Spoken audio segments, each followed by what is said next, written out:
To tell you the truth, I've kind of held back on this advanced information I'm going to be sharing with you tonight. And I've done it because the Coptic ideas and philosophy are advanced. Many of them are secret, held by the White Brotherhood, which is our lineage of Moses, and then passed on to Jesus, the Essenes, and then passed on to Coptic. We are the story behind the story. And as a result of that, it attracts people who are ready for these advanced teachings. One day changes us all, January 1 of this year. And some of you were here when I talked about it. And I was shocked when I read it, because I analyzed January 1, the most powerful day of the year. That day sets the pace for the entire year. The destiny, the return. What? It's here. This is the time. Now it's interesting that in other lifetimes, many of us didn't take this opportunity. That's what's in this date of planetary numerology I'm telling you about. Now is the time. In the 80s and 90s, we thought about when is it going to be enough time for the co-creators to come together and create a new earth. When are the Christ-conscious beings going to be gathering together? Well, guess what? It's now. And we have the opportunity to literally change the world. So January 1, 2014 set the pace. It was a door opening to Christ consciousness. And that's why I use the great invocation tonight. From the point of love within the heart of God, let love stream forth into the hearts of men and women. May Christ return to earth inside each one of us. Because Christ is not a person. It is a consciousness. Christ existed before Jesus. Most people don't know that. We know that because we go back to Atlantis with Thoth. And then he incarnated as Hermes in Greece. And he became the cosmic Christ before Jesus. Now, in my opinion, Jesus was the greatest Christ who ever was. Don't get me wrong. But it has nothing to do with personality. It has everything to do with consciousness. It's a Coptic opinion that we are here to become Christ conscious. Because each of us are going to go through a life review when we pass away. And in that life review, we are going to go through our life. And what is our goal? To become Christ conscious. Have we attained it? Do we diet, meditate, and exercise? Do we really understand that we are literally a set of twins? And therefore, this being, which Nancy so beautifully described, and by the way, thanks, Mike and Susan, that was just fantastic. It was just, wow, hit me right in the heart. It was just absolutely, talk about love, wow. Nancy, thank you. That beautiful passage about ego. And ego's fine. I mean, when I exercise for me. I wish I could exercise for everybody. I can't. You can't do it. You know? And Master Stanley and Hamid Bey, the great masters that they were. Master Bey was the greatest man I ever met. He was the humblest man I ever met. Ingrid, a individual who achieved magnificent consciousness. A modern day Houdini who was better than Houdini. And was the humblest man I've ever seen.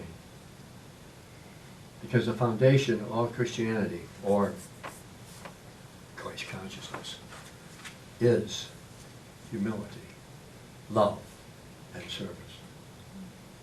And even though we go into keep this physical body, because it's a wonderful opportunity to keep this vehicle healthy. But then this other one, this Christ consciousness being, is about everyone except us. That's the key. And all we do is shift gears, basically. When we're working out, how about us? We move into Christ consciousness, the switch goes on, it's about everyone else. The world is one family. All religions are wonderful. All nations are fantastic. We are all here to bring forth a new revelation. Now what's happened here, this new information I'm going to be sharing, Christ comes in many forms. On July 4, 1776. You know what the destiny of July 4, 1776 is? Christ consciousness. 32. The communication from the female heart leading to freedom. I'll repeat that. The energy of Christ consciousness is the feminine aspect of love creating freedom. Think of it. Also in there, July 4, 1776, the country itself is the world Messiah. You talk about the return of the Messiah, it's in the form of a country. And there are two people that you don't know. Oh, you know their names, but you didn't know what their destiny was. And guess what? It was number 32. And they were two most famous politicians who ever lived. And their destiny was to bring in the feminine perspective of their heart to create Christ consciousness. The first one was Thomas Jefferson. Not a perfect man. Wrote the Declaration of Independence, and he said, all men are created equal except my slaves. Oh, wow. Gee, Tom. He wasn't perfect. Did he attain Christ consciousness? I don't know. I really don't know. If I was a betting man, I'd probably say yes. The second one was probably the greatest president who ever lived. And you know what name I'm going to say. Abraham Lincoln. Destiny to become a Christ. Did they tell anybody? Absolutely not. Was he perfect? No. Is any Christ perfect? Has any person ever lived who was perfect? No, including our beloved Jesus. We are imperfect beings becoming Christ conscious. So the beginning began with how can we bring Christ to earth? Now keep in mind, other religions are dealing, they're becoming, the Buddhists are becoming Buddha consciousness. And all religions are becoming that energy. But we, think of it, the Founding Fathers separated church and state. Think of it. Church and state were separated.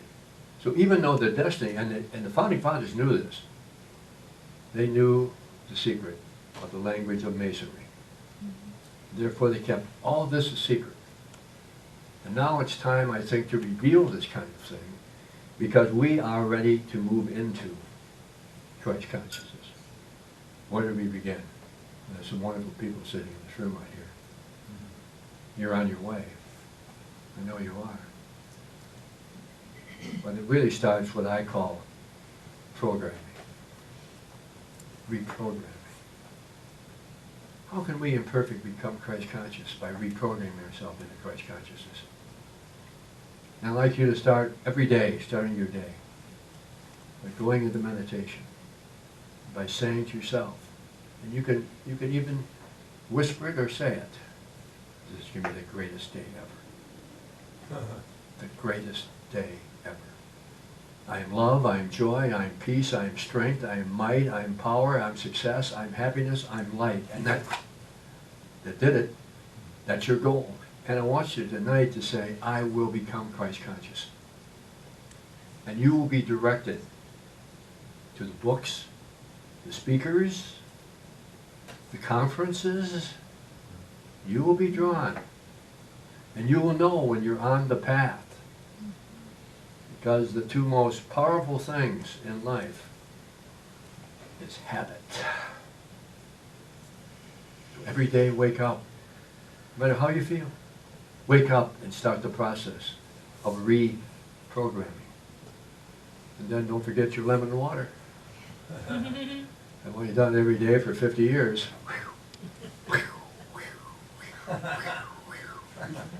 thank God for Master Stanley. Because he promoted it. The Coptics promoted good health. Then eat like a king for breakfast, queen for lunch, pauper for dinner. Start those goals for self-mastery.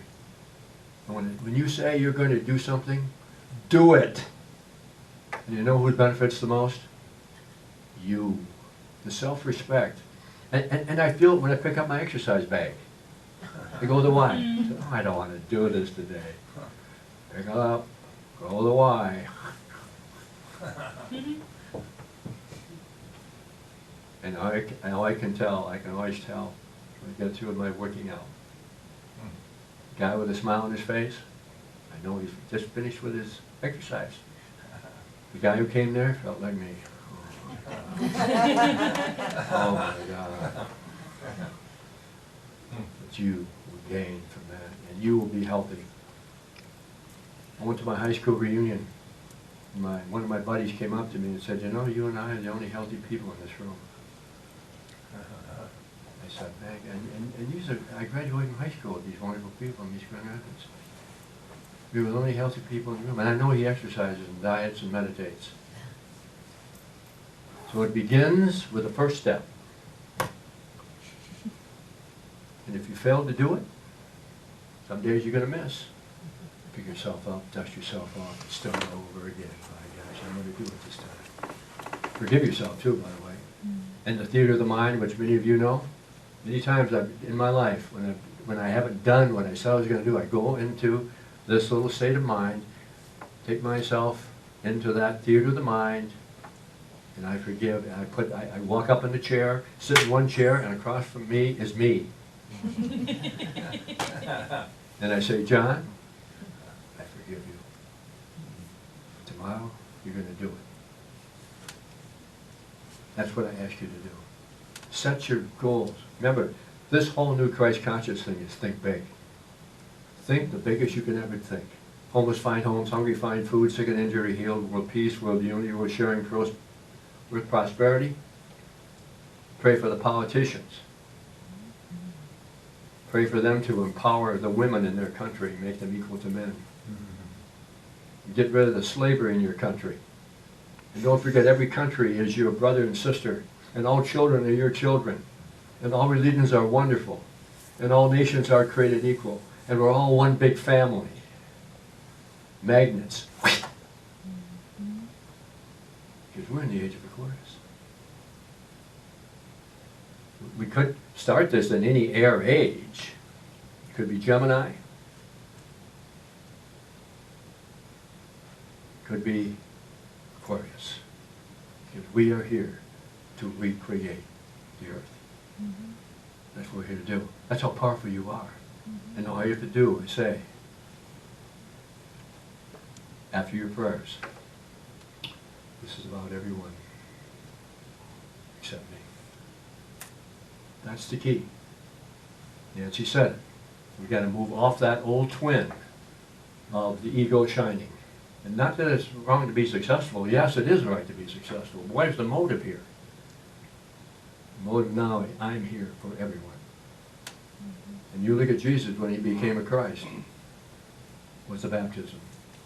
And you'll be going through your baptisms. It may be a reading, it may be a book, it may be one of these lectures, it may be whatever. And then you'll know you're on the path. And your guides and angels will overlight and oversee because you are here to reach it. And with this energy here,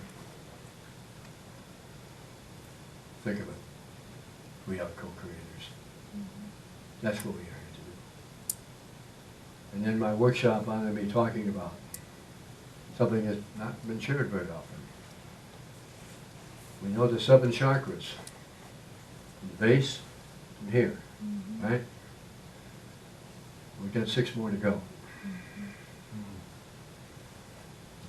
You know, I'll tell you about the 13th. and how it works. The 13th, we have two men I want to talk about. Jesus and Arthur. Jesus had 12 male disciples and 12 female disciples too. He was 124. Yes. And then he and his uncle went to England, planted a tree in Glastonbury, and Arthur was born, the next Messiah. Number 13, 12 male disciples, 12 female disciples. But why on the back of the dollar bill did we have a pyramid with an all-seeing eye at the top? I wonder why. But you know what all means with the all-seeing eye? Number 124. Oh yes, all-seeing eye. It's right here, right at the capstone of the Great Pyramid. And you know what that vibrates to? 124. All-seeing eye. And you know what the all-seeing eye symbolizes? The power symbol of Atlantis. Going back to the pure democracy of Atlantis. Back to that Christ being called Thoth, who symbolizes the light and had the same energy as Merlin. All the secrets, all symbolized. Because July 4th, you know what that symbolizes? Merlin and Thoth. Amazing, isn't it? I always ask myself, why did they keep it a secret? Why didn't they tell us, the great ones? Because it was a secret. Masonry was a secret. And this revelation, and I haven't shared very often, particularly the one about the 13 chakras. So during my workshop, I'll be talking about 8th chakra, 9th chakra, 10th chakra, 11th chakra, 12th chakra. And then you become number 13. By the way, this thing about Friday the 13th being an unlucky day, most powerful day of the year. Why don't they tell us? We know, we want, no, they want to keep us down. He did it, and we can't. Heard that one before? Yeah. He did it, the great perfect one. But you are what? Sinners, you're not perfect. Are you kidding me? And I love Christianity, don't get me wrong. I love it. And you're sitting in this room, and you're involved with the Coptic because you've transcended that. And I still love Christianity. I love Christianity, a great religion. However, it was changed in the Council of Nicaea in the 3rd century. And then it became a religion. We are a philosophy that embraces all religions and all nations. I love it because it's true. All men and women are created equal, Mr. Jefferson. They are. And he knew it. Number 32, the destiny of the United States of America. Freedom from the bringing forth of the inner heart of the female to become free. The center of the cross, you see, is feminine love and heart. That's what this country stands for. The greatest country on earth. And we are here to celebrate that, to become Christ conscious ourselves. So you know that you know that you know. So tonight, this was, I don't know, a special night. To tell you all these secrets. It's time. This is the Coptic, this is the Egyptian mystery schools. This is what I learned back with Master Stanley and Hamid Bey, which I rarely talk about until now. Because now it's time. We gather together as co-creators. create that new earth. That's what we're here to do. So, I'm going to end with a prayer. We walk the middle path, the path toward light. We follow no human, and no human shall follow us. There's a road we must go alone, and we are valiant and brave for the journey. We are a fragment of divinity, returning to the whole from which we sprang. And within us is the power to know and choose the steps we must take. We are the brother and sister of all men and women, and honor the freedom that is ours. We walk with humankind and cherish only love for our fellow beings, believing and knowing that each in their own time will work out their triumphant destiny.